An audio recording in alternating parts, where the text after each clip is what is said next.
இக்கிகை by Hector Garcia and Francis Miralles. Take it slow. உங்க வாழ்க்கையோட சந்தோஷங்களை எந்த ஒரு தயக்கமும் இல்லாம அனுபவிக்கிறதுல ஒரு தப்புமே இல்ல. ஆனா அதுவும் உங்க வாழ்க்கையோட கண்ட்ரோல்ல எடுத்துக்கிற வரைக்கும் தான். இப்போ நீங்க இந்த ஆடியோவை கேட்டுட்டு இருந்தாலும் சரி, இத ஒரு நிமிஷம் ஸ்டாப் பண்ணிட்டு உங்க வீட்டையோ இல்ல நீங்க இருக்க இடத்தையோ விட்டு வெளியே வந்து பாருங்களேன். சுத்தி எல்லாரும் ஏதோ ஒரு விஷயத்துக்காக பரபரப்பா ஓடிக்கிட்டே இருப்பாங்க.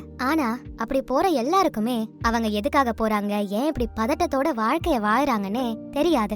ஆனா இதுவே ஒகினாவா தீவை எடுத்துக்கிட்டீங்கன்னா அங்க இருக்க மக்கள் எல்லாரும் தான் செய்யற எல்லா விஷயத்திலையும் ஒரு பேஷனை வச்சிருப்பாங்க. அது எவ்வளவு சின்ன செயலா இருந்தாலும் சரி, ஏன் அந்த குட்டி குட்டி விஷயங்கள் தான் அவங்க வாழ்க்கைய அழகாக்குதுன்னே சொல்லலாம். இந்த மாதிரி பழக்கத்தோட இருக்கும்போது அவங்க கண்டிப்பா எந்த ஒரு விஷயத்தையும் தன்னை பாதிக்கிற அளவுக்கு எடுத்துக்க மாட்டாங்க. கூடவே தனக்கு கிடைக்கிற தினசரி நாட்களையும் இந்த சின்ன சின்ன சந்தோஷங்களை வச்சு ஒரு விழா போல கொண்டாடி மகிழ்வாங்க.